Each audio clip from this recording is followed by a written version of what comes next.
Arratsaldeon eta ongi etorriak.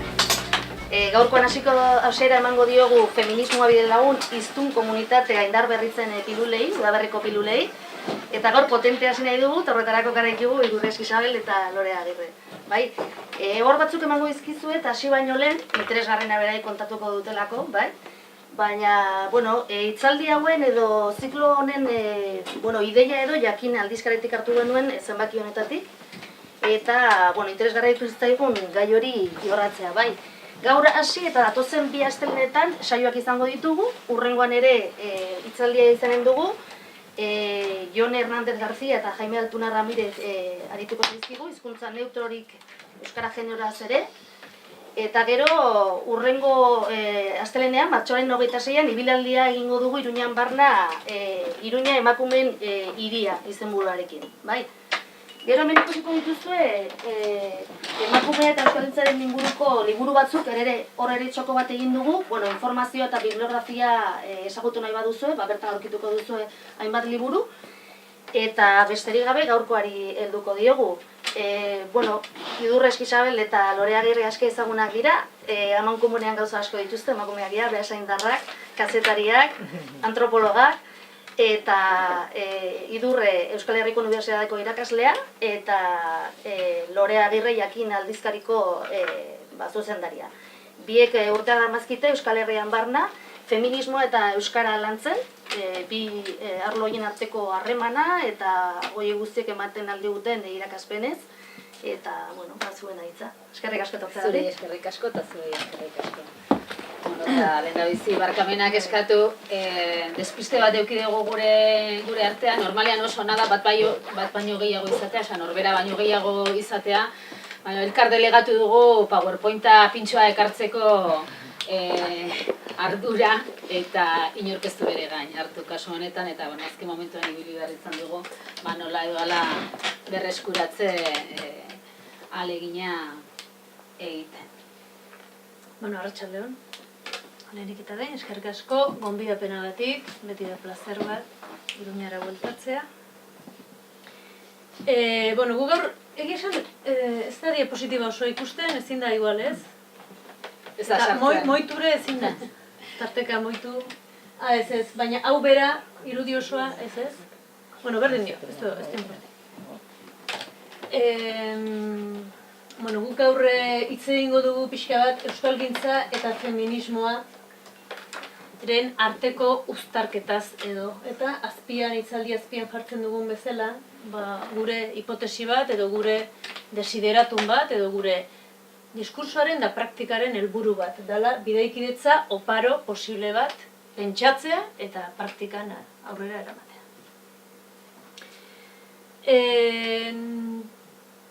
Hor ez da ikusten. Beraz, hitz egingo dugu euskeraz eta feminismoaz. Egia da jakinen egin genuenean zenbaki hau joan den udazkenean argitaratu genuena eta usurbilen egin genuen ikastaro baten harira, nahi izan genuen nolabait gu geuk pentsatu dugun horri beste aldagai batzuk gehiago sartu, eta horietakoak dira noski jatorria eta baita ere klasea. Horren gainean zerbait esango dugu, baina aitortu behar dugu aurrez guretzako behar bada eta zehazki klasearena aldagai komplikatuena dela, nolabait debate honetara, edo ezein debatetara ekartzeko momentu honetan zer den klasea, zer ez den klasea, zer uste dugun garela eta zer garen. Seguraski gu geuk argiago dugu zer den feminismoa, zer diren feminismoak eta zer den euskalgintza edo nondik ikusten dugu. Diapositibo honetan ez da ikusten, aldamene honetan agertzen da emakume bat. Behar bada irudi hori ezagutuko duzu ez, berriak orain dela pare bat urte edo t-shirtak egin zituen ilustrazio horrekin, Arrate Rodriguezek egindako ilustrazio horrekin. Horra geri den emakume hori ere behar bada ezagutuko duzue, nahiz azal zuriz agertu ilustrazio horretan Angela Davis da. Eta Angela Davisi, jarri diogu, orain dela 5 urte, Etxeparek esan zuen, eta oraindik ere esaten jarraitzen dugun hori, jalgiadi plazara, Etxeparek euskerari buruz esan zuen, eta Angela Davisek eta feminismoak jalgiadi plazara emakumearen gainean esaten du. Ez da, orduan hor, uztartu nahi izan ditugu irudo horretan biak. Irudo hori baliatzen dugu, edo Angela Davis baliatzen dugu baita ere, nolabait, feminismoaren eta hizkuntzaren aldagaia uztartzen hasteko, bai? Angela Davisek bere biografian, naiz eta oraindik ez dituen 80 urte bete, baina ja badia ez aizea dinetan bere autobiografia idatzi zuen. Bueno, Angela Davis pentsalari, feminista, aktivista, antiarrazista, ezaguna da, momentu honetan ere oso aktiboan dagoena, estatuatuarra, afroamerikarra. Eta bere autobiografia horretan, pasarte bat aipatzen du guretzako argigarria dena, ezta. Angela Davis Birmingham hirian jaio zen, Alabaman, eta bera gaztetan erabezen garai hartan, hiria hartan eta estatu horretan, nolabait bi mundu zeuden, ez? Beltzentzako mundua eta txurientzako mundua, beraz, eskolak, dendak, tabernak, kaleak, autobusak, batzuentzat eta bestentzat. Angela Davisek beste bi ahizpa ditu, eta hauek eskolatu ziren, monjen eskola batean, eskola frantses batean, beraz, frantsesez oso ondo moldatzen ziren. Eta kontatzen du, berak 16 urte zituela, bere bi ahizpekin, joan zela bere hiriko zapata denda batera, zurientzako zapata denda batera, eta nola sartu ziren, 3 ahizpak eta dendakoak, barrenetik nolabait kopeta uzkurtu zuen, esanez hauek zer dabiltza hemen, ezin dute hemen sartu, ezta. Baina entzun zituen dendariak frantsesez hizketan, eta orduan aldartea aldatu eta pasarazi zituen, eta probarazi, eskatu, zer nahi duzue bestea, pentsatuz hauek frantsesa dira, hauek paristarrak dira, beraz. Bai? Eta bukaeran Angela Davisek kontatzen du, erosketa egin edo ordaindu zutenean emakumea galdu zela, eta zuek nongoa zarete, eta Angela Davisek erantzun ziola emakume honi ingeles batuan gu hemengoa gara. Guri gertaera honek edo pasarte honek esaten diguna da hizkuntza bat erabili edo beste bat erabili azalaren kolorea ere aldatu egin daitekela. Alegia, hizkuntza bat erabiltzen baduzu, zentrora zatozela, eta beste hizkuntza bat erabiltzen baduzu, ezin duzula denda batean sartu. Bai? Beraz, hizkuntzaren, edo azalaren, edo zentroaren, edo periferiaren, edo hizkuntzak non jartzen zaitun, harreman horretan, badagoela zerbait, seguraski ikertu eta sakondu beharko genukeena. Eta horren arira guri galdera batzuk sortzen zaizkigu, ezta? Galdetzen diogu geure buruari, gu ze hizkuntzetan gara zentroko eta ze hizkuntzetan gara bazterreko? Alegia, guri ze hizkuntzak bihurtzen gaitu beltzago, ze hizkuntzak bihurtzen gaitu zuriago, hori izan daiteke, galderaren geruza bat, eta beste geruza batera ere egin dezakegu salto, ez? Gure hizkuntza praktiketan, erabiltzen ditugun hizkuntzetan, zergatik erabiltzen ditugu, non erabiltzen ditugu, eta guk ze hizkuntzekin eta noiz, eta zergatik belzten ditugun beste batzuen azalak edo ez. Eta ze hizkuntzarekin egiten dugu. Berbada batzuetan espainolez egingo dugu, eta askotan, igual euskerarekin ere bai. Nolabait, pasarte horrek irekitzen dizkigu galdera mordoxka bat, hizkuntzekin zer gertatzen zaigu, bai? Eta nun jartzen garen aldi bakoitza. Normalean, planteatzen dugu galdera bat, edo hiruko galdera bat, galdera bakarraren funtzioa egiteko edo, ez? Eta galdera horiek doaz oso zuzenduak gure bizipenetara. Hau da, gu pixka bat hasi ginenean pentsatzen honetaz, euskalgintzaz eta feminismoaz uztardurarik egon zitekeen, elkarrukitzerik ote zegoen eta oso bizipenetik hasi ginen.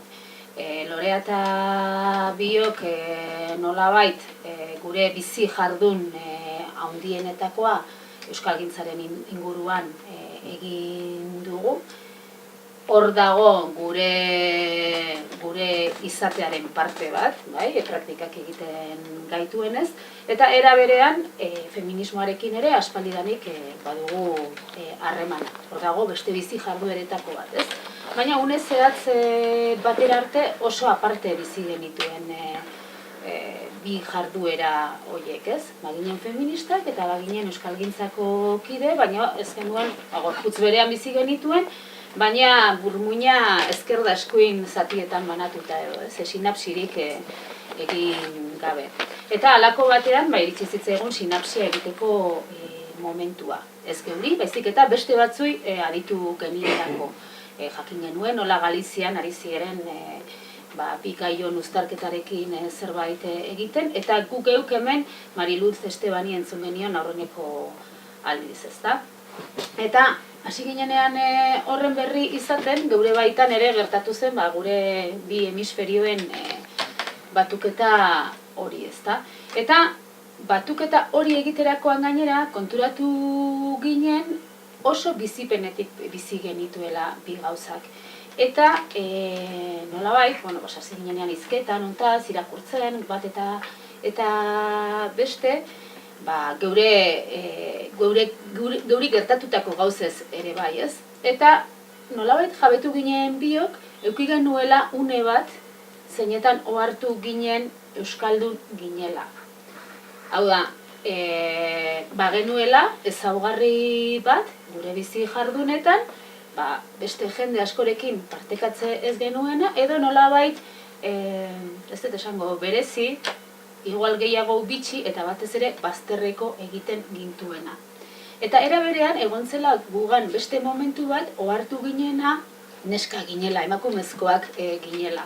Eta horrek ere, nolabait bitxi eta bazterreko egiten gintuela.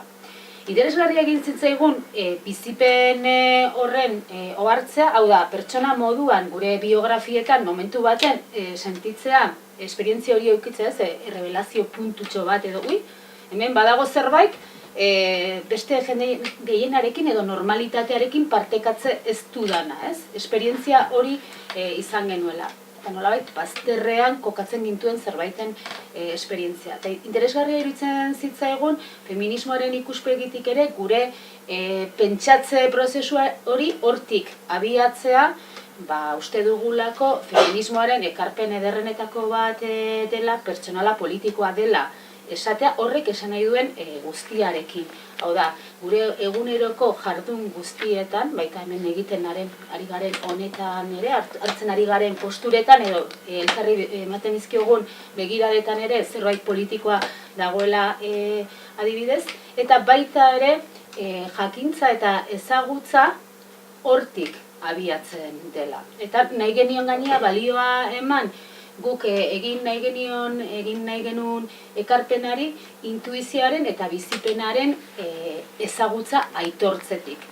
Orduan gero gonbidatuko zaituztegu orain hasi pentsatzen zuek noiz sentitu zineten euskaldun edo noiz sentitu zineten emakume edo ez gizon. Ez gizon esaten dugunean, esaten dugu maskulinitate eredu nagusi horretatik aparteko edo sentitu ginen une hori edo bazterreko sentitu ginen une hori. Badaukazu ariketa gero nahi badezue gurekin partekatu. Aurrekoa, barkatu. Barkatu, Bueno, orain poema bat. Hirugarren aldagai bat sartzen duena, baina guretzako kasi bakarrean bildu litekeena. Hau da Maria Mercè Marçal, hau da poeta kataluniar bat, hila dago, anarkista eta abertzalea, bakizue Katalunian oso gauza normala dela, hemen harrigarri gertatzen bazaigu ere, eta poeta, katalunez idazte zuen poeta bat. Eta hau da bere poema ezagunenetako bat, ezagunena ez esatearren eta dibisa du izena, alegia hau naiz ni edo hau da nire pasaportea edo esaten duena, eta hau da Itxaro Bordaren itzulpenean, Sus argitaletxearen poesia kaieretatik hartua, bai? Eta honela esaten du, ez da irakurtzen duzuen, baina hemen honela dio poemak. Menturari 3 dohain sor dizkiot, bai? Zor dizkiot, barkatu. Emazte sortu izana, klase sozial apalekoa eta herrialde zapaldukoa. Eta 3 bider errebelde izateko urdin uherra, bai? Bueno. Hemen, Maria Mercè Marsalek, poema sinple honetan, gerora guk dakigula, bueno, berbada garai beretsuan, ez da? Estatu Batuetako feminista beltzek, dagoeneko ja iragartzen ari ziren teorizazio baten aurrendari gisa funtzionatzen du, baina Angela Davisek esan baino lehen, dagoeneko poema honetan ikusten da, gogoeta horri bidea irekia ziola, ez? Gerora menperakuntza hirukoitza eta deitu dena, eta Angela Davisek emakume arraza eta klasea bere tesi doktoralean argudiatzen duena, ez da? Esaten dizuedan bezala Marsalek lehenago, urte batzuk lehenago botatzen du, ez? Nolabait, ni zer naiz, eta ni naiz 3 gauza esaten du, ez da? Naiz emakumea, naiz klase soziala apalekoa, eta herrialde zapaldukoa edo hizkuntza ukatukoa, ez da? Baina, elementu importante batzuk dakarzki, neurri batean pentsamendu feministak ere bere egiten dituenak eta guretzako oso interesgarria direnak. Eta da, 3 ezaugarri horiek, Marsalen 3 ezaugarri horiek, nolabait dira, idurrek aipatzen zuen bezala, geure buruari egiten dizkigunean galdera horiek, bazterrera eramaten zaituen 3 ezaugarri, bai? Emakume izateagatik, hizkuntza edo herrialde ukatuko izateagatik, ez zaude erdian, eta, bueno, klase sozial apaleko garin bazara, ez zaude erdian, ez da ere, ez? Esango dugu 3 menperakuntza direla. Baina Maria Mercè Marsalek menperakuntzari dohain deitzen dio. Eta hori da interesgarria. Hor, urrats bat gehiago ematen du, bai? Bera konstiente da, menperakuntza direla, baina dohain bihurtzen ditu. Alegia, biktima izatetik eta biktima izatearen aitortzatik gora esaten du, hori dohain bada, zorte handi bada nire bizitzan, 3 ezaugarri horiekin jaio izana. Eta zergatik da zorte handi bat, 3 bider errebelde izateko aukera ematen didalako. Alegia, sujetu politiko eraldatzaile izateko aukera bakarra menperatua dagoen persona hori edo kolektibo hori izan daitekela. Nolabait 3 borrokagune. Eta orduan hor ematen du, feminismoak beti argutiatzen duen zera hori, ez da, biktima izatetik, sujetu eraldatzaile izaterako urratsa. Bueno, Maria Mercè Marsalek hor utzi digu oina honetaz aritzeko, ez da, zapalkuntza hirukoitzaz. Loreak aipatu du, Maria Mercè Marsalen poema kokatu du, eta ja ordurako edo denbora garaitsu horretan nola Estatu Batuetako beltzek edo beltzen borrokatik eta beltzen borroka eta feminismoaren uztarketatik etortzen den zapalkuntza hirukoitzaren formulazioa. Ez da, nolabait lan giltzarria horretarako, Angela Davisen emakumeak arraza klasea liburua litzateke, ez, horren teorizazio sendoena. Liburu hori. Bai. Hemen gure herri honetan zapalkuntza bikoitzaren inguruan eta eztabaida luzeak gertatu ziren urtetan, 60koen bukaeran, 70koen hasieran, 70koetan aurrera, ezta, zer da lehenago klasea, zer da lehenago nazioa, horre korapilo handiak izan ziren, eta nolabait berritzen direnak behin eta berriro, ezta? Ze orain jartzen posgatazkako aro honetan edo, ez? Jartzen garenean pentsatzen etorkizuneko urratsak eta politikagintza berriak eta eta gaur egungo munduak eta panoramak ze erantzun behar dituzten, berriro sortzen dira horrelako eztabaidak, ez? Zer da lehenago klasea, zer da lehenago herria, jerarkizazio horiek nola egin, nola artikulatu zapalkuntza, behin da berriro daukagu zapalkuntza bikoitzarena, igual izendapen desberdinez, baina etengabe eztabaida politikoan, edo proiektu politiko eraldatzailetan dauden eztabaidak dira. Horri hirugarren aldagaia esan bezala Estatu Batuetatik etorritako feminismo beltzak ezarri zion, gainera belarri teinkatze handi bat egin zion ordura arte nagusi zen, eta nolabait gerora ere nagusitzen den feminismo zuriari, zeinak bere burua feminismo izendatzen zuen, letra larriz eta bakar, eta esaten du ez dago feminismoa, baizik eta izatekotan feminismoak daude, emakumea ez dagoen bezala, emakumeak gauden bezala, hain zuzen ere aldagaiak asko direlako. Orduan, klasearen aldagaiari, arrazarenari Angela Davisen kasuan, erasten zaio emakume izateak sorturiko zapalkuntzarena. Eta Euskal Herrian ere 70ekoen amaieran sortzen da aurreneko aldiz zapalkuntza hirukoitzaren pentsatze hori. Hain zuzen ere Ipar Euskal Herrian garai hartan euskal emakumeak beren askatasunaren alde izeneko taldearen bidez. Hola, sigla luzeak zituen talde bat, ez? Eta haiek egiten beren diagnostikoan esaten dute gu 3 aldiz gara zapalduak, nazio zapaldua garelako, klase zapaldua garelako, eta gainera emakumeak garelako. Eta gainera haiekin hitz egin da, beraien nolabaiteko referentzia teorikoetan Angela Davis segituan dago gainera, ez? Maten du batzutan gauza deskubritzen ditugula, baina egiaz oso gauza gutxi deskubritzen ditugu, eta askotan genealogiak oso luzeak izaten dira. Orduan, zapalkuntza hirukoitzarena gaur egun adiez, feminismoaren terminologian intersekzionalitatea dago modan, hitz izendapen moduan, baina hontaz ari gara. Egia da, 3 aldagai hauei gehiago erantz dakizkiokela, ez? Badidez, adinarena edo funtzionalitate diferenteak dituzten gorputzena, luza genezake zerrenda, baina intersekzionalitatea ari garenean, hontaz ari gara oinarrian baita ere. Orduan, Euskal Herrian presente dago feminismo hau ere, badu bere ibilbidea, eta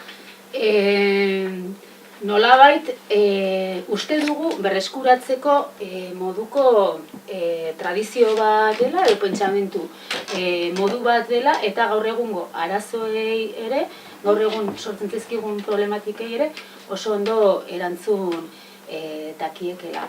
Angela Davisek arraza jartzen duen tokian, guk herria edo nazioa jartzen dugu, batzutan kritika egin digute, hori egiten dugulako. Uste dugu arraza funtsean kolektibitate bat, gutasun bat, nolabait izendatzeko eta gutxiesteko bide bat dela, eta hori gerta daiteke baita ere, herri izaerarekin, herri sentipenarekin, kultur nazio lotura horrekin gure ustez, beraz, zilegia da.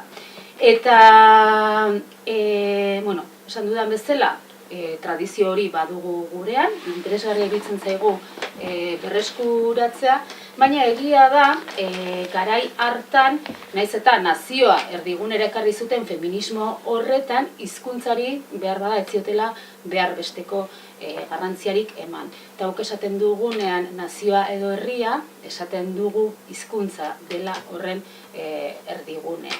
Nolabait, hizkuntzak egiten gaituela herri, eta horren inguruan txirikordatzen dela gure gutasun kolektibo hori, ezta. Eta gainera ikusia daukagu gure kasuan, gure gutasunaren zapalkuntzarako gune privilegiatua hizkuntza dela. Hala izan da historikoki, atzera begirako bat egitea besterik ez dago, eta hala gertatzen zaigu gaur egun ere, uste dut hemen oso ongi dakizuela, hizkuntza ze gatazka gune den, eta ez da kasualitate bat. Orduan pixkat, Maria Mercé Marzali begirada eginez, zapalkuntza gune indartsua denez, iruditzen zaigu baita ere askatzeko gune privilegiatua dela hizkuntzaren bidez edo hizkuntz gatazkan egin dezakeguna. Bueno, hiru irudi hauen aipamentxo bat, batez ere lehenengoa dena horre ageri direnak Aide Agirre eta Polixene Trabudua dira. Biak emakume abertzale batzako kideak ziren, garai hartako mitinlari lehen lerroko eta oso ezagunak, eta horra gari dira Larrinagako kartzelan espetxeratu egin zituzten 1932an. Hau da, Espainiako Bigarren Errepublika indarrean zegoenean. Hau da, askatasunen, gure iruditerian, askatasun handienen momentu horretan ere, emakume hauek espetxeratu egin zituzten, mitinetan esaten zituztenagatik. Eta importantea iruditzen zaigu? Bai. Espetxeatu zituzten Iruinen eman zuten mitin baten gatik. Eta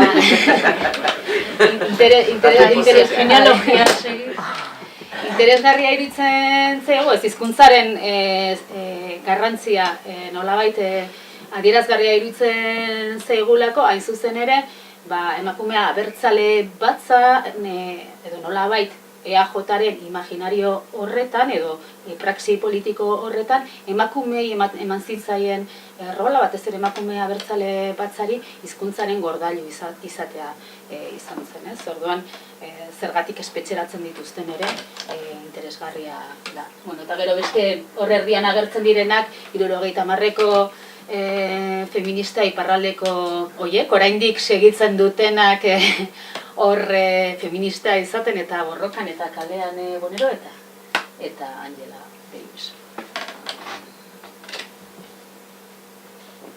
Bueno, horren naturalizazioaren aurretik behar bada dagoeneko galdera bat otu zaizue, ezta? Eta da esatea, bueno, bai, baina genero eta hizkuntza benetan nun gurutzatzen dira, ezta, edo gurutzatzen ote dira, ezta. Orain buruz ari naiz, baina Bourdieu soziologoak, soziologia modernoaren aitak, frantziarrak, gauza asko ikertu zituen, besteak beste hizkuntza minorizatuen harremanaz ere jardun zuen, dexente, baina berak esate zuen hizkuntza praktika guztiak borroka eremu direla. Bai. Bueno, honekin esan nahi duguna da, edo berak bere kontestuan zen nolabait, hizkuntzaren eta hitzen esanahia ez dela hiztegiak jasotzen duna, edo hitz bakoitzak ez dula esanahi jakin bat betirako eta sortu zenetik eta datozen 1000 urtetan, baizik eta hitzen esanahia nolabait modu relazional batean erabakitzen dela, bai? Praktikak eta praktika horretan ematen den borrokak erabakitzen dula hitz bakoitzak zer esan nahi duen, ezta? Hau erraz ulertzen da, gaur egun hainbat hitz, gaur egun eta azken urtetan hainbat hitz baian daudelako zer esan nahi ote duten edo oso esan nahi diferentea ematen diegu, ezta? Eta izan daiteke bat, oso erratxa demokrazia hitza, zer esan nahi duen demokrazia hitzak, nork esaten duen, Katalunian eta Espainiako ikuspentitik edo Kataluniako subirauek eta Espainiako unionistek demokrazia hitza esanahi berez erabiltzen dute, ez. Ze esanahi gailenduko da, hitzo hori erabiltzen duten hoien boterearen araberakoa izango da, eta hor borroka badago. Ez, hitzen praktikan borroka badago. Hitz horri, bakoitzak eman nahi dion esanahi horrekin. Indarkeria hitza, beti eduki dugu ez baian, zer dan zer ez da, nork praktikatzen duen ez duen praktikatzen, Kataluniara ekarrita ere, badago, orain, zer da indarkeria eta zer ez, erabili dute ez dute erabili, zeri deitzen diogu, esan nahi dut hitzak ez direla neutroak, erabiltzen ditugun kontestu eta borroka horretan, hartzen dutela esanahi bat, beti ere, atzean duten boterearen arabera, ez da? Eta beste hitz bat esatearren, igual feminismo hitza bera ere bai, ez? Uste dute, azken greba honekin, martxoa 8ko grebarekin, agian feminismoaren hitzaren halako onarpen eta sozializazio bat, eta etorri dela, baina, feminismoa zer dan, zer ez dan, hor badago debate bat ez, bakoitzak zeulertu nahi duen edo bereziki botere egoeratan zaudenean eta bereziki nolabait estrategia politiko zentzu zabalean erabiltzeko baliatzen dituzunean hitz horiek, ezta? Bueno, Gabordiek zentzu horretan esatezuen, ezta? Guk hori pixka bat xehetzen badezu, behar bada geruza diferenteak gehitu ditzazkezu, ezta? Eta geruza bada praktika, hizkuntza praktika horiek borroka direla, geruza batean ikusten da nork esaten duen, bai? Edo nork duen hitza eta nork ez duen, bai? Alegia, ja boterearekin oso lotua. Egoera mikroetan, mesoetan edo makroetan, ezta? Esan hemen nork du hitza, gu daukagu, beraz. Baina esan nork du hitza, nork du autoridadea hitz egiteko, bai? Nork, ze botere du atzetik, bai? Izan daiteke botere politikoa, botere militarra, botere ekonomikoa, bai? Nork esaten ditu gauzak, nork du oihartzuna, nork du irismena, orduan, boterean nuntzauden, beste aldagai bat sartu litek eta aurrekoarekin oso lotua, generoaren aldagaia, gizonezko batek, emakumezko batek, esaten duenean, gauza bera izanagatik, oihartzun bera du, autoritate bera du, sinisgarritasun bera du, galderak. Eta hirugarren aldagaia izan diteke ze hizkuntzetan esaten dezu. Bai? Gauza bera, espainolez, frantsesez, euskeraz edo ingelesez esan, autoritate berdina du, sinisgarritasun bera du, oihartzun berdina du, edo hizkuntzak mugatzen zaitu. Ez hainbeste hizkuntzaren ezagutzak, baizik, hizkuntza horrek atzean daukan karga simbolikoa eta guztiok aitortzen diogun, boterez botere edo norainoko maila edo menperakuntza maila noraino onartzen diogun horretan. Eta gero egin ditzazkegu kombinazio guztiak, nahi dituzuen guztiak, eta hor ikusten da nolabait hizkuntzak ere praktika batean konfiguratzen direla. Bueno, bigarren ideia bat, eta gero ja hizkuntza eta generoa lotuko ditut. Momentutxo batean, intersekzionalitatea, edo feminismo intersekzionala, neurri handi batean, Angela Davisekin eta garaiko feminismo beltzake abiatu zuena, guretzako interesgarria da, Maria Merselen horregatik, eta baita ere feminismoa, hizkuntza eta gure beste tasun batzuk ere, gureak propioak, gure komunitatearenak, gure gizartearenak nolabait, arilkatu eta korapiloak askatzeko balio lezakelako intersekzionalitateak esaten duna, azken finean, simple esan da, nolabait, menperakuntza batek beste bat indartzen duela, bai? Eta beraz, menperakuntzetatik irteteko aliantza politikak jarri behar direla abian, ez? Esan nahi du, orain izena Romain uste dela, baina ezin dizuet esan, orain dela 2 urte UNESCOk Donostian egin zituen hizkuntzen jardunaldian, hitzaldia eman zuen Osforreko irakasle batek, eta harek ere hizkuntza eta generoa lotzen zituen, begirada intersekzional honekin, ez? Eta berak adibide hau jartzen zuen oso ulergarria dalako esango dizuet, ez? Berak gehien lan egiten zuen Afrikan eta nolabait garapen edo hirugarren mundu deitzen diogun horretan, ez? Eta konstatazioa hauxe da munduaren biztanleen bieren, esango dugu, jende pobrez osatua dago. Eren bat, edo nahi baduzu laurden bat, gara aberatsak eta lehen mundukoak, ez? Besteanak, esango dugu pobrezia goran dauden jendeak direla, alegia gehiengoa, bai?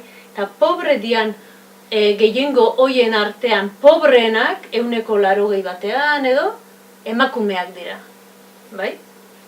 Eta emakumeak diren 180 horietan, 180 hizkuntza minorizatuetako emakumeak edo pertsonak dira, ez? Eta orduan berak galdetzen zuen hitzaldian, hau kasualitatea da? Edo lotura bat dago pobrezia, emakumea, hizkuntza minorizatua, bai nolabait zapalkuntzaren kate bat dago, alegia emakumea izateak boletoak ematen dizkizu pobre izateko, gizonezko izan baino, badakigu baietz, egia dela, ezta? Hizkuntza gutxiagotu bateko hiztuna izatea, eta bereziki hiztune elebakarra, kasu horretan izateak ekartzen dizu pobreziarekin loturaren bat, seguraski baita ere, ezta? Beraz, hor badago lotura bat. Honek esan nahi du, menperakuntzak elkarra elikatzen direla beraka, eta beraz goraka ere elikatuta edo aliantzan irtengo direla. Bueno, simple esateko, azkenean botere harremanez ari gara. Bai. Hizkuntza, generoa eta beste elementuak botere harremanetan ulertu behar ditugula. Bai. Eta botere harremanak, gero idurreko beto esplikatuko du, ez? Baina honekin hasi nahi zenez segiko dut. Botere harremanak beti imaginatzen ditugu eta neurri handi batean hala dira, edo klasikoki imaginatu ditugu goiti bera datorren zerbait, goiti, bai, boteretik edo bai, goiti bera datorren zigorra edo goiti bera datorren botere bat edo betearazten dizun araua, bai, goiti bera datorrena. Baina, gaur egun eta nolabait soziologia modernoak eta Foucaultek eta dagoeneko badiaia marka batzuk esan zutela boteroa ez da bakarrik goiti bera datorren hori, boterea da nolabait sare bat, boterea da praktika bat, hizkuntzarena esaten genuna, ez, borroka eremua direla, botere bera praktika bada. Honek ze esan nahi du, eta hau lotzen da intersekzionalitatearen teoriarekin, esan nahi du, gutako bakoitza, bai individualki eta bai kolektiboki eta bai gizarte bezala, izan gaitezkela aldi berean, menperatu eta menperatzaile. Eta hau, importantea da, ulertzeko zer gertatzen zaigun eta zer gertatzen den, ezta? Korapilo bat planteatuko dizuet. Hau okerrezpanago Maialen Lujanbiok irratian kontatu zuen. Eta kontatzen du, neska bat irtetzen da astelen goizez korrika egitera bere herritik barrena, bere 300 euroko zapatillak eta bere ekipo guztiarekin, badijoa korrika, pasatzen da obra baten ondotik, eta andamioan dauden kanpoko jatorriko bi langilek edo txistu jotzen diote, bai?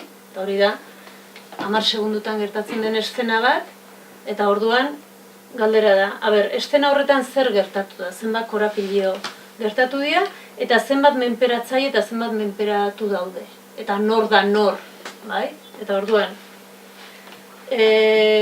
neskak pentsatzen du, ni menperatua naiz, horrek txistu jo nagoelako, ez da? Tratatu nagoelako, zakur bati txistu jo, edo objetu bati, edo, bai? Nolabait, jo nagoelako, eta beraz, ni menperatzen saiatu da, ez da?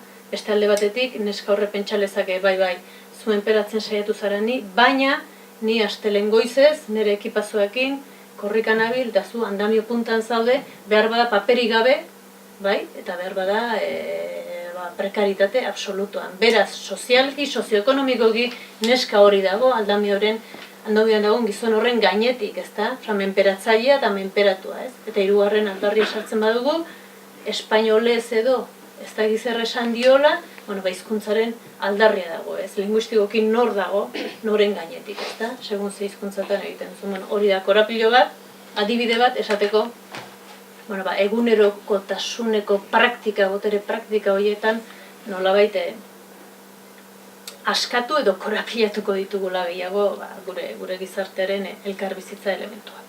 Hizkuntza eta generoa. Hizkuntza eta generoaren arteko ikerketak edo lotura zehatza nik ez dakit oso landua dagoen gehiegi. Gurean, genealogia eginez, lehen aldiz aipatzen duen aurrelako zerbait, bentsat maila akademikoan, Teresa Elbai antropologoa da, Teresa Elbai eta bere ekipoak, 85ean Mujer Baska liburua argitaratzen duenean, eta egiten du Euskal Herriko, ez da izen bat emakumeari elkarrizketak, lan antropologiko luze bat, denboran eta sakoneran, eta hor agertzen da kapitulu batean, oso pasarte laburra, liburu osoarekin konparatuta, aipamen huts bezala,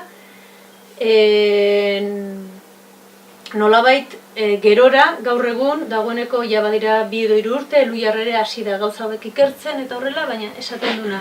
Errealitate bat berba batzuri ezaguna egingo zaizuena. Nik irakurri nuenean oso ezaguna egin zait, eta kontraste egin dugunean, Goierreti datoz, Gipuzkoako Goierreti, baina berdin Urola, berdin Arratia, berdin ziur nau, Nafarroako zonalde euskaldunetan ere, hau neurri batean gertatu dela. Eta hau da asuntua. Zonalde euskaldunetan, hirurogeita hamarkadan, nolabait emakume lehenengo belaunaldia kalera irtetzen da. Bai, baserrietatik, normalean nekazal munduetatik, edo tailerretara, edo tabernara, edo plazara, bai, alaia gure amak, nire ama, bai, irtetzen dira lehenengo aldiz eremu publikora, bai? Eta hor gertatzen da fenomeno bat, errepikatzen dena zonalde euskaldun guztietan garai horretan. Eta da, emakume horiek euskaldun petoak izanagatik, eta doazen gune horretara euskalduna izanagatik, herriko plaza edo tailerrera, inguruko guztiak edo gehienak euskaldunak izanagatik, espainolez hasten dira hizketan plaza publikoan. Bite dute, hizkuntza aldaketa bat. Bai? Baita euskaldunak diren gizonekin. Eta hori errepikatzen da garai horretan. Orduan, Teresa Elbaien ekipoak eta begirada, generoaren begiradatik, ematen duen esplikazioa hau da, eta esaten du. Bueno, hori da lehen belaunaldia irtetzen dena plazara, ezta? Eta emakume horiek, bai? Gizartearen sisteman, nahikoa desprestigio dute emakume izateagatik, behar dutela hizkuntza prestigiotsu bat. Euskarak ez die balio. Bai? Ze behar dute zerbait, goratuko dituena plazan. Bai? Nolabait? Esango dutena nik eskubidea dut, edo ni hemen banago, banaiz hor, ezta? Eta euskarak ez die balio horretarako. Euskarak ez die goraka egiten arazten baizik bera egin arazten die. Eta orduan horregatik hasten dira, ezta? Gerora hori aldatzen da eta behar bada kontrako egoera bat ere gerta liteke. Elhuyarrek egindako ikerketetan, eta oso gainetik esplikatuko dizuet, baina ikusten da baita ere gaur egun hizkuntza eta generoa, hizkuntzaren autua eta generoa lotuta daudela, ezta? Beti ere esplikazioa genero ikuspuntutik da, bai? Badagoelako konstrukto sozial bat edo harreman sozial mota bat nun emakumeak modu batera izatekoak ezten ditugunez eta mutilak bestera batera hizkuntzaren autuan ere harremana du. Adibideak jartzen dituzte desente. Adibidez, bi jarriko dizkizuet. Bat, neska eta mutilen kuadrilak gaur egun. Bueno, ikerketa lokalizatuak dira, Ez du esan nahi orokorra direnik, baina lekuan eginak.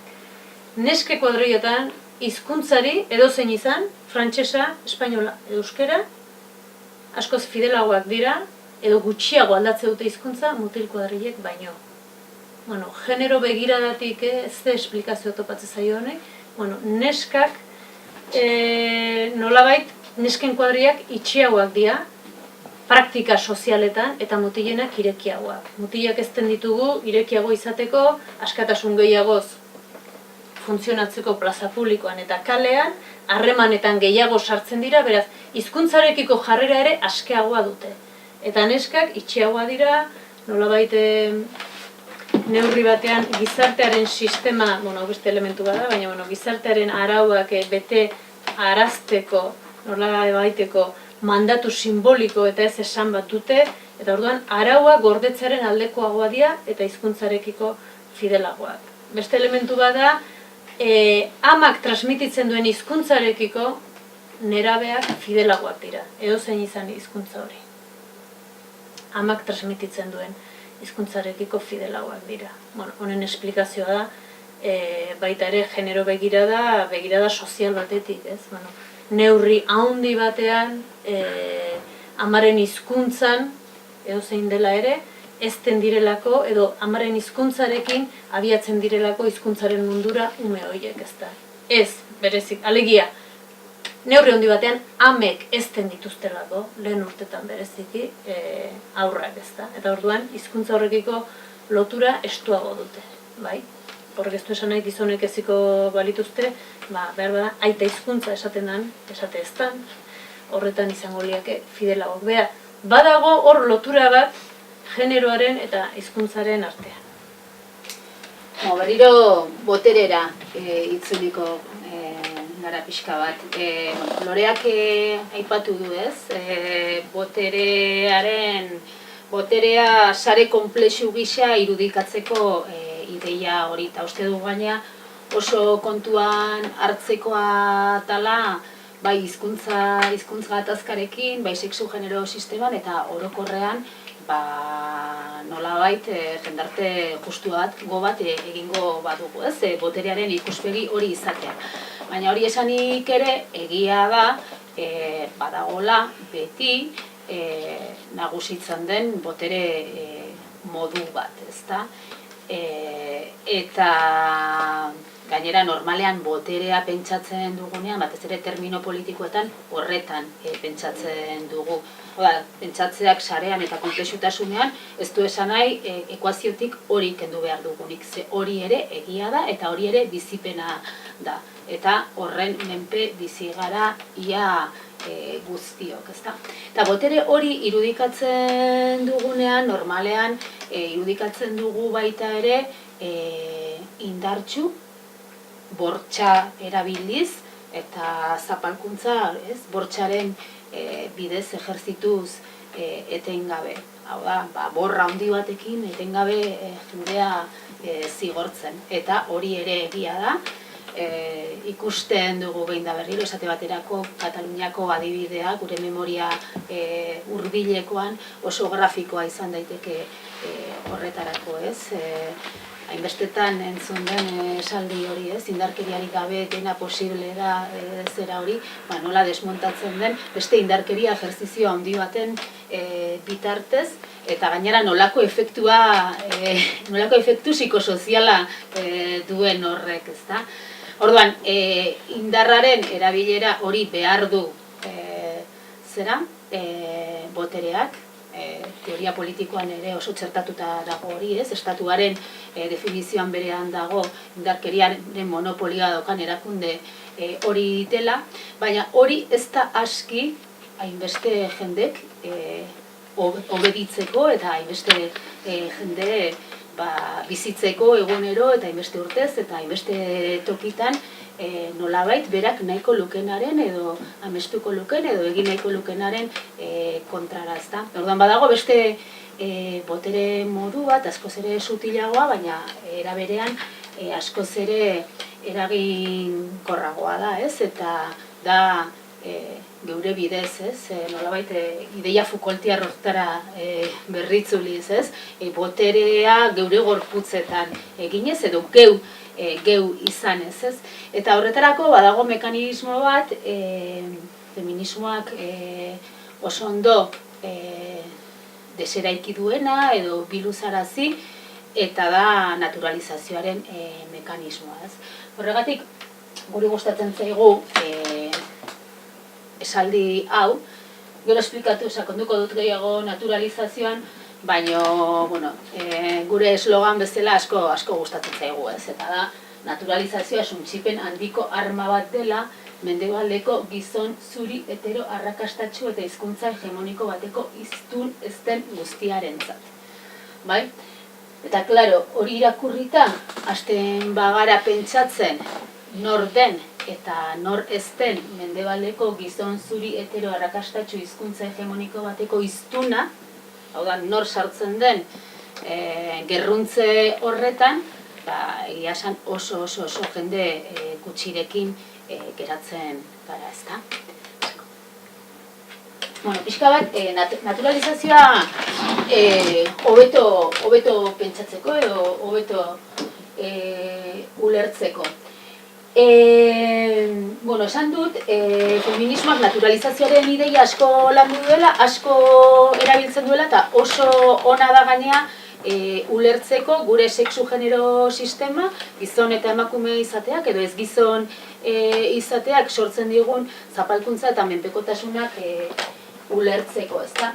Horrekin hasiko naiz, ezkerreko argazkian, ikusten da frekona bat, balde bat, eta norbait lan bat egiten, bere etxea ez den toki bat garbitzeko lanean, bulego batzuk edo dela ematen du. Pertsona horri zango bat baino ez zaio ikusten, ez daukagu pista handirik, baina ziur aski denon burura etortzen zaiguna egitekoagatik beragatik emakumezko bat. Orduan, zergaitik etortzen zaigu emakumearen irudia garbiketa lanean ari den norbait irudikatzeako, eguneroko bizipenek erakusten digutelako, kasuistikaren ehuneko handienean hala gertatzen dela, ezta?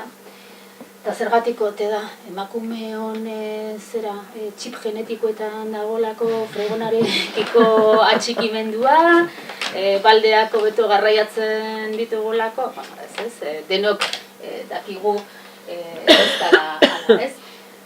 Naturalizazioaren mekanismoa sartzen da hor, eta naturalizazioaren mekanismoa da emakume izateari ezaugarri batzuk atxikitzen zaizkio, biologikoak edo berezko ez gain kulturalki egiten da, kulturalki eta sozialki egiten da gertakari biologiko horren irakurketa bat, eta emakume izateari ezaugarri batzuk ematen zaizkio.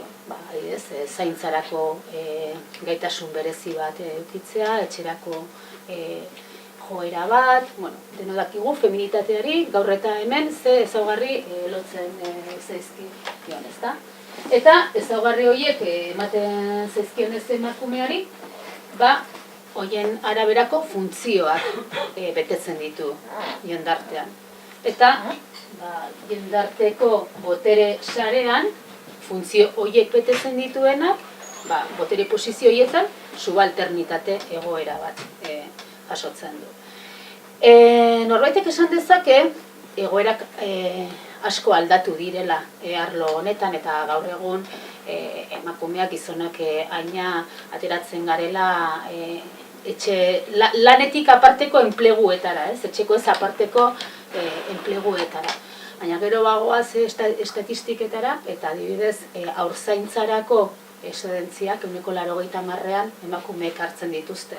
Edo haurzaintzarako murrizketak oraindik 80%an emakumeek hartzen dituzte. Gizonek exedentziak oraindik hartzen dituzte, Latinoamerikan bizikletan ibiltzeko, edo liburuak idazteko, edo bestelako zeretarako.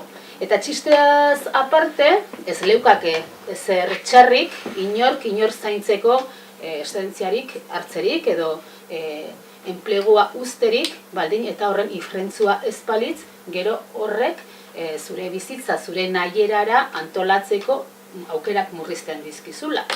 Hau da, gero, menpekotasun ekonomikoak sortzen dizkizu, hau da, desabantaila batzuk erasten dizkio, ezta?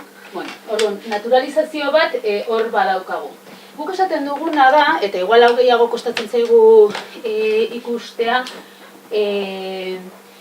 euskararekin eta euskaldun izatearekin sortzen zaigun menperakuntza. Euskaldun dio danean ez da euskaraz jakiteak, kasu honetan.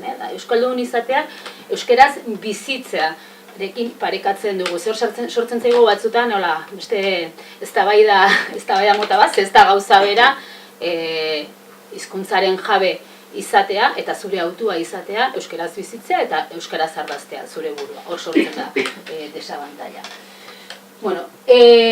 Orduan, horre ekarri dugun argazkian Adolfo Suárez agertzen da, hemen zaudeten batzuek gogoratuko duzu, frankismo ondorengo, Espainiako lehenengo presidentea, beste batzuk adinagatik ez duzue asko ezagutuko.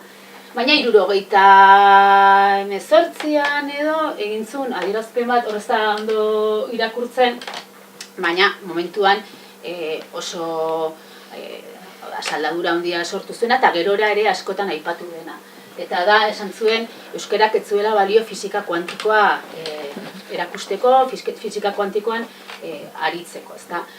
Segituan jaso zuen horrek bere garaian ere erantzuna, oso ezaguna egintzan, nik uste urte hartako UEUko argazki bat edo dela, Jose Erratxeberria, fisika kuantikoeko klase bat ematen euskeraz, laboralak zeak egutegi bat egin zuen, eta hori guztia. Eta berehala desmontatu genuen, hau da, erakutsi genuen, euskarak balio dula, fisika kuantikoa eta nahi dugun guztia esplikatzeko, eta denok dakigu hala dela. Baina, orain gaude 2018an, eta oraindik, zer galdetzen digute etengabe, zer nahi dugun, mediku ona, ala mediku euskalduna. Hau da, oraindik ere, parametro horietan naturalizatzen da hizkuntza, ez? Kontrajarriak baleude bezala. Edo, Loreak hor daukazu, ez? Oraindik eta... Bueno, hau da, aipamen bat eta kasu honetan Bozentoko periodiko batena, pixka bat euskararen honekin lotura duena, 2016ko abendukoa, baina seguru nau, hemen Nafarroan hau baino gogorragoak entzun dituzuela ordudanik. Baina, atentzioa ematen du. Hau da Bozentoko etxeko iritzi emaile batek idatzitako artikuluaren pasarte bat, eta da justu PISA ikasleen jakintza baloratzeko PISA azterketa horien ondoren EAEko ikasleek izan omen zuten, eman omen zituzten emaitza txarroien nolabait esplikazio bila dabilen aditua. Eta honela dio.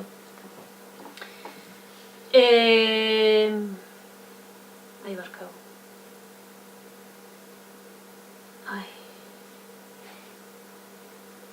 Honela dio.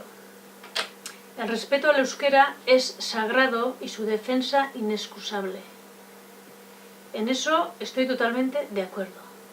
Pero exageramos su ámbito de aplicación. ¿Tiene sentido explicar y aprender en euskera la física cuántica, la biología molecular o el marketing avanzado, por decir algo, cuando la inmensa mayoría de la producción científica mundial de estas materias se realiza en inglés? Zuek badakizue zerbait, hontaz.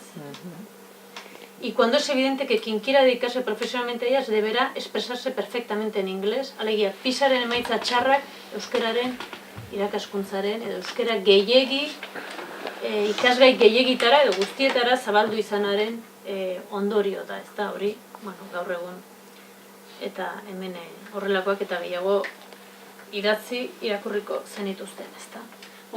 Azken batean logika bera da, ez? Hau da, hizkuntzak baditu ezaugarri batzuk, ez dutena noranahiko egiten, ez noranahiko eta ez behar besteko, ez? Hau da, prestigio joko bat sortzen da hor, eta horren arabera betetzen ditu funtzio batzuk, zekar, euskararen kontra inor gutxi egongo da, ez? Hene iruditzen zaigu polita, altxorra gorde beharrekoa, etxekoa, ezaugarri bat, bai? Eta gainera,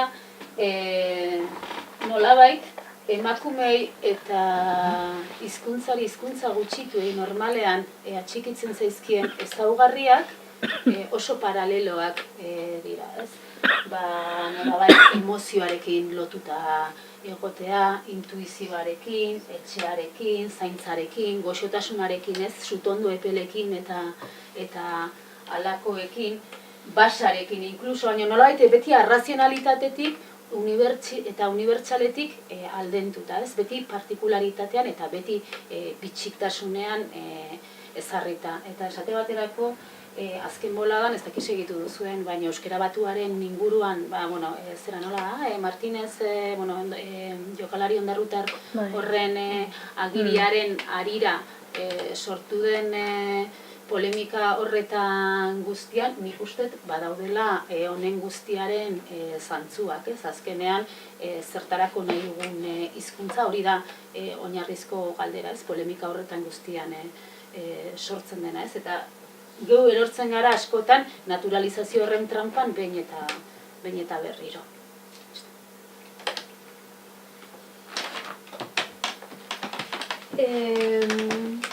Naturalizazioaren aurka feminismoak asko landu du gai guzti hau, ezta? Eta urte luzeetan gainera, eta nolabait feminismoak 3 estadio proposatzen ditu naturalizazioa deseraikitze prozesu horretan, ez? 3 estadio individual kolektibo edo, ez? Jabetzea, almentzea eta boteretzea, ezta? Euskalgintzak behar bada erabili duen terminoa estadio horiek ere erabili ditu, eta agian ez di horrela deitu, baina Euskalgintzak urte askoan kontzientzia hartze horretan oinarritu izan du bere borrokaren muina, ez? gaur egun behar bada, kontzientzia ez da boladan dagoen hitz bat edo jarrera bat edo eta bestelako estrategiak eta planteatzen dira, ez da, nolabait limurtu, erakargarri egin eta horrelakoak, ez? Horren inguruan ere asko legoke esateko, baina feminismoak adibidez ez du,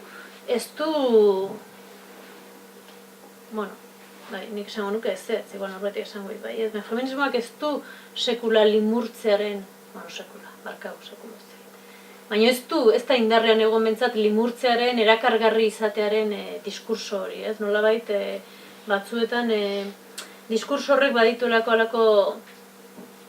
badu alako jite menperatuaren jite hori, ez da? Nolabait onartu nazazun, zu gainetik zaudelako, nolabait ni izan behar eta txegina, ni izan behar naiz eskuzabala, ni izan behar naiz nolabait perspektibak beratuko ditudana, zu sartu zaitezen eroso eta eskubide osoz, ez? Azken finean, feminismoak, lehen esan dugun bezala, dana borroka eremu baten interpretaziora eramaten du, ezta? Eta guk uste dugu hizkuntza ere hortik joatea interesgarria dela. Beraz, jabetzea armentzea eta boteretzea. Jabetzea da, batzuetan ematen du antzeko hitzak direla, eta egia esan antzeko hitzak dira berba eguneroko erabileran, baina feminismoak oso modu zehatzen bereizten ditu, ezta? Jabetzea da, nolabait, ohartzea min bat existitzen dela. Eta berba min hori zuzeuk bizi izan duzulako, eta min hori gertatu zaizula jabetzeko gai izan zarelako, ze hori ez da matematikoa ere, sarritan min eragiten dizun gauza bat ohartzea, ez da berehala gertatzen, baizik, nolabait, kontzientzia edo nolabait zure buruaren nolabait alako analisi baten baitan konturatzea min horren zergatiaz edo lehen esate genuen bezala personala politikoa dan eremu horretan, ez da. Alegia, jabetzea min bat existitzen dela. Jabetzea min bat existitzen dela zure baitan. Jabetzea min bat existitzen dela kolektibo batean. Jabetzea min bat existitzen dela agian zu etzaren gorputz horretan, baina beste batean existitzen dela, ez da. Jabetzea zuk min baduzula, beraz min gehiago ere egon litezkela. Beraz, beste min horiekin zer egiten duzun, edo beste min horietan ze parte duzun zuk ere jabetzea. Baina demagun dela jabetzea. Jabetzeak eskatzen du baita ere, min hori identifikatzen duzunean, feminismoak esaten du, baina min hori noiz gertatu da, non gertatu da, norekin gertatu da. Identifikatzea zehatz. Gaur, goizeko 8:00 halako tokitan, halakotan gertatu da erasoa. Hizkuntza erasoa, sexu erasoa, menperakuntza eraso bat. Gertatu da. Gai izatea identifikatzeko non gertatu da. Ahalmentzea litzateke, behin identifikatzeko gaizaren horretan, nolabait, tresna individual eta kolektiboak eukitzea horri erantzun ahal izateko momentuan. Ohartu eta erantzun ahal izateko. Ahalmentze eskolak eta horrelakoak feminismoak mundu osoko zea guztietan baliatu ditun kontuak dira, ezta? Eta hirugarrena da boteretzea. Boteretzeak ematen dio dimentsio integral eta oso bat ahalmentze horri, ezta? Boteretzeak esan nahi du, feminismoak boteretzea erabiltzen dunean, ez du esan nahi bakarrik, edo ez berariaz, boterera iristea edo boterearen erakundeetara iristea, hori ere bai, baina bereziki esan nahi du nolabait goazen aztertzea gizarte honetan injustizia, feminismoaren begiradatik generoarena, baina intersekzionalitatetik gainontzeko menperakuntzena ere bai, lotuta dagoelako, goazen ikustea ze arrazoi sozial, ekonomiko, politiko, kognitibo, psikologiko daude, kultural daude, eta goazen hori aztertu eta gero goazen proposamen berri bat egitea. Feminismoak boteretzea erabiltzen duenean, ez da kuota kontu bat, baizik eta goazen gizartearen beste proposamen bat egitea. Eta hortik datoz, feminismo, ekonomia feministaren eta ekosozialaren proposamen guztiak, eta beste hainbat eta hainbat eta hainbat datozenak, ez? Orduan, da nolabait, mundu berri bat, gizarte berri baten proposamena egiten du. Zergatik? Eta uste dut urrengo diapositibara pasa daitezkela, eta Iurrek esplikatuko du, baina zergatik egiten du proposamen hori? Mundu berri edo diferente baten proposamen hori. Helburua, edo lehen helburua, edo oinarrizko helburu bat, edo abiapuntuko helburua gizon eta emakume deituen arteko berdintasuna bada ere, berdintasun hori beste nolabait aldaera eta gaitasun batzuen menpe dago. Bai? Lehen esan dugun, borroka eremu horren menpe dago. Eta hor sartzen da linguistikoa, eta hor sartzen da ekonomikoa, eta hor sartzen da jatorria, eta hor sartzen da kolonialismoa, eta hor sartzen da arraza, eta hor sartzen da beste, hainbeste eta hainbeste tasun menperakuntzara eramaten zaituztenak. Orduan, egiten duen proposamena da nolabait, ez bakarrik berdintasun erdietsi, baizik zerbait gehiago. Ez bakarrik sistema honetan berdintasun erdietsi, baizik eta sistema aldatu plano guztietan justuago izan dadin. Eta horretarako feminismoak bere burua interpelatzen du. Eta bere buruari esaten dio, feminismoak bere praktika berdintzale horretan, genero berdintzale horretan, beste menperakuntza batzuk badakartza, hori da egiten dion galdera, ezta? Eta horregatik jotzen du nolabait, adar batek bederen, intersekzionalitatearen feminismora. Beraz, boteretzea nolabait da aldatu ezagun mundua. Eta hori da, uste dut, esaten dana, posible izan daitekenaren, guztiok pentsatu dezakegun zer da posible gaur egun, eremu hori zabaltzea. Eta uste dut, martxoa 8ko aldarrikapenak eta manifestazioak hori ere ekarri zutela. Nolabait esatea, posible da beste modu batean antolatzea, ez da gure gizartea, ez da? Posible da, ez? Eta ez bakarrik genero, bi genero, hori beste debate bada, bi genero, baina emakume gizon deituen berdintasun hutsa sistema honetan, baizik eta beste modu batean antolatu beharra dago, benetan berdintasun hori egongo bada, eta gainontzeko tasun guztiena ere bai. Ja bukatzen hasteko eta pixka bat zuek ere zerbait esan nahi duzu eta zuenak entzuteko. Behin hona iritsita, pixka bat ikusita zapalkuntza ugariko eta botere desberdintasuen egoera hori, zapalkuntza hirukoitza eta nolabait hizkuntza zapalkuntzarako eta sexu-genero sistemaren zapalkuntzarako mekanismo oso berdintsuak gertatzen direla, aliantzarako bideak non egon daitezken eta galdera, ez da, guk oraingoz orain erantzun sendorik ez daukaguna, uste dugulako egin beharreko bide bat dela, eta aldian sortuko direla erantzunak, ez da? Baina bai galdetu zaigu askotan, edo guk ere pentsatu dugu pixka bat horretaz, zer duen momentu honetan nork nori emateko, hau da, euskalgintzak zer feminismoari eta feminismoak zer euskalgintzari. Euskalgintzaren urtetako eta gaur egungo lan, pentsamentu, tradizio, egiteko modu guztie inolako baliorik kendu gabe, zerganera gubiok hortik gatoz, baina bai uste dugu ziuraski pentsatzeko momentu batean dagoela eta elikatzeko momentu batean batez ere ez. Eta alde horretatik, momentu honetan feminismotik hartitzakela zenbait gauza oso oinarrizkoak izan daitezkeenak.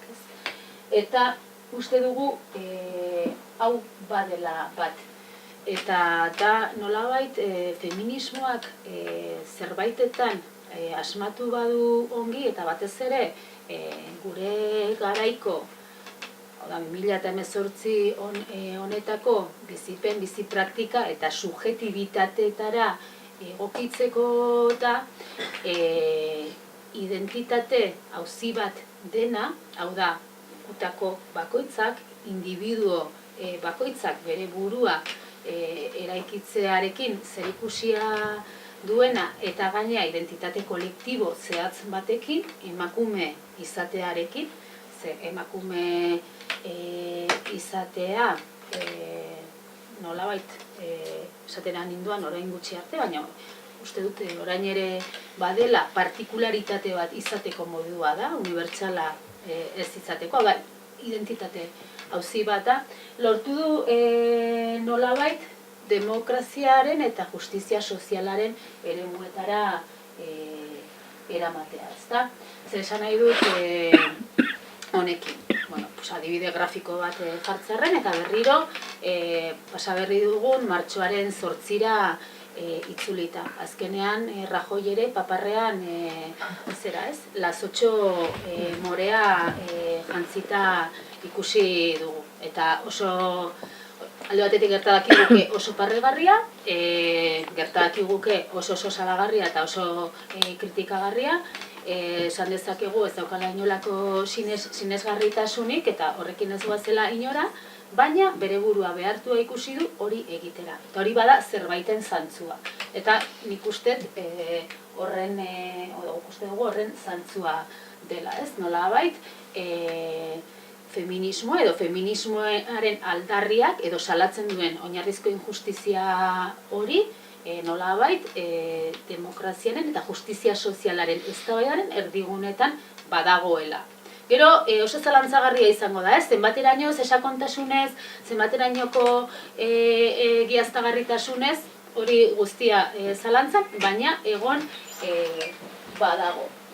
Eta uste dugu oso bide interesgarria dela hori euskalgintzarentzako ere. Hau da, euskararen arazoa, ez duela izan behar ja euskararen arazoa, igual izendapenak ere aldatu behar ditugu, niri hizkuntz gatazka asko gustatzen zait, gatazka hitza reibindikatuko dut gainea, ze uste dut tabu berriak eraikitzen ditugula, eta indarkeria eta gatazka daudela gure tabu berrien artean, eta gauzak ondo egin nahi baditugu, berresan nahitu beharko ditugula, baina gatazka oso hitz interesgarria iruditzen zait, igual hobeak badituzue edo esparate bat eman dezake.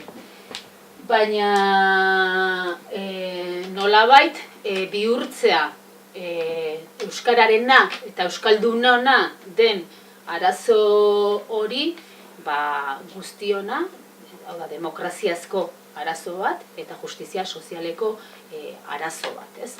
Hor kokatzea debatea eta ez partikular batzuon eta gutxi batzuon gogo eta apetetan, ez? Hortik ateratzea. Eta alde horretatik, feminismoak oso ondo manejatu duen diskursoa, bere ezin guztiekin, privilegioena eta baita ere, ez? Oso ondo detektatu du norden privilegio duna eta norrezten privilegio duna, eta gainera privilegioen gaineko gatazka ez nor etxe barrura bakarrik eta ez sukaldera bakarrik, baizik eta komuneraino eraman digu, ez? Azkenean sortzen den eztabaida da, nik garbitzen du komuna, zu garbitzen ez duzulako, bai? Horraino dago privilegioen jokoa, eta horraino iristen da interpelazioa. Nik garbitzen dut zuk garbitze ez duzulako. Agian euskaldunok ere norbait interpelazio horretara iritsi beharko dugu, ez? Hau da, esatea, nik ezin dut egin euskeraz, zuk uzten ez didazulako.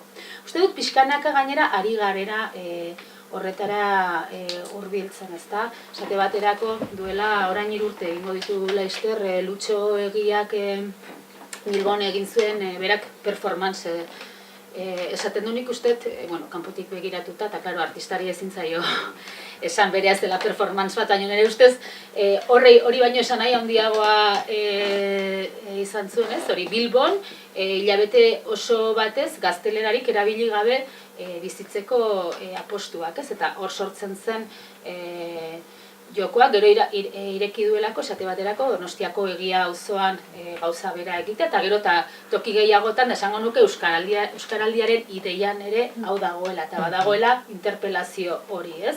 Izan zaitez belarri prest edo nahi duzuna, baina ez eragotzi niri euskeraz egin dezaban. Eta... Bai, bueno, bukatzeko azken diapositiba. Bueno, Ideurrek esan duenan aritik, nolabait, bueno, guk esaten dugu hizkuntz eskubidetatik harago, eskubide soziala dela euskararena. Zergatik, euskaraz bizi nahi badezu, hiztun gisa zure bizitza aurrera eraman nahi barin badezu, euskal hiztun izateak gizartean nolabait eskubide gabetasun egoera batean jartzen zaituelako. Emakume izateak askotan jartzen zaituen bezala, edo paperi gabeko zera bat izateak bezala. Ez orduan, nolabait gizartearen eguneroko martxa horretan, eta botere harreman eta erakunde zibil eta publiko eta guztien artean nolabait bazterrera eramaten zaituelako, ez? Hizkuntza eskubidez haratago. Hau euskalgintzan ere berez ez da berria, ez? 77an Josia Zurmendik ja bota zuen hori, ez? Egin zuen artikulu polemiko batean eta ikaragarrizko zea sortu zuenan, galdetzen zuenan zertarako euskaldun izan, ez? Eta batetik lehen aldietako batean aldarrikatzen zelako euskaldun izatea eraikitze zen zerbait zela, alegia hizkuntza ikas zitekela eta nolabait odoletnia eta bestelako aldagaietatik aparteko beste kontu bat zela, eta gainaz euskaldun izatea nolabait ekarri behartzuela komunitate baten defentsa, eskubide sozialen borroka bat zela. Hori ja 77an esan zuen, eta ero da nolabait feminismoak egin duen bidea. Bueno, bukatzeko hauxe, lehen esante nizuena, ez? Jendarte berri bat, hizkuntza berri bat. Feminismoak esaten barin badu, nolabait zerbait aldatzeko dena aldatu behar dela, edo mundu posibleen nolabait iruditeria horretan gauza gehiago sartu behar direla, eta hortik praktikara eraman, zaintzare erdigunean jarriz, beste modu batea bizi gaitezkela, hasita gure lan sistema, gure sistema ekonomikoa lortuko dugu edo ez, baina hori diskursoan egiten du eta praktika jakinetan ere bai. Beraz, badu nolabait beste etorkizun bat edo beste gizarte eredu bat proposatzeko bokazioa eta bokazioa baino zerbait gehiago. Orduan, nolabait guri feminismoak ere interpelatzen digu, ezta? Euskararen normalizazio hutserako, elebitasun baterako, elebitasuna, asterisko, hor beste hitzaldi bat, hitz beharko genuke, baina, bai, genero berdintasuna, gizon da emakume berdintasuna edo zerbait gehiago esaten duen feminismoak, hizkuntzari galdetu izaiokegu gure buruari konformatzen gara hizkuntz berdintasunarekin edo zerbait gehiago.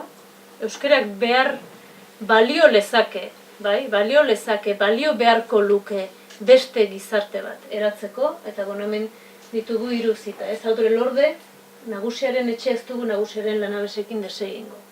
Aktivista feminista ezaguna eta poeta, eta nolabait hori da esaten duena, ez? Ezin dugu errepikatu, ez? Nolabait sistema patriarkalak egin duena emakumeak jarrita. Ez da kuota kontu bat, ez da? Zerbait gehiago da, hizkuntzarekin beste inbeste. Xabier Montoiaren aipamen bat, 77koa, garai hartan, bota zuena, Londres denean, zintzotasun osoz ez daudela. Edo, beraien zerbait, bizipen batzuk, ukitzen ditun, edo beraien deserosotasun batzuk, ukitzen ditun zerbaitengatik hor ez daudenik. Orduan, nik uste dut, baina, pentsaren genezake baita ere gauza bera, eta ez dugu hainbeste, beti, feminismoarekin asko gertatzen zaigu hau, ez? Segituan, zalantza, prebentzioak ez da egia, ez da gize, ez? M15aren inguruko guztiarekin ere pentsa genezaken hori, bera. Baina momentu horretan ez genuen hori pentsatzen. Barkatu, nik uste dut, justo, oai, pentsatu dena, da M15ean bezu fenomeno bat, baina fenomeno horrekin ere konparatzen hori. Bai. Eta ez dut egin izango, olako boom bat, eta gero... Bai, izan daite. Eta ados, M15ekin, gertatu zenarekin, nik baldin pentsatzen dut.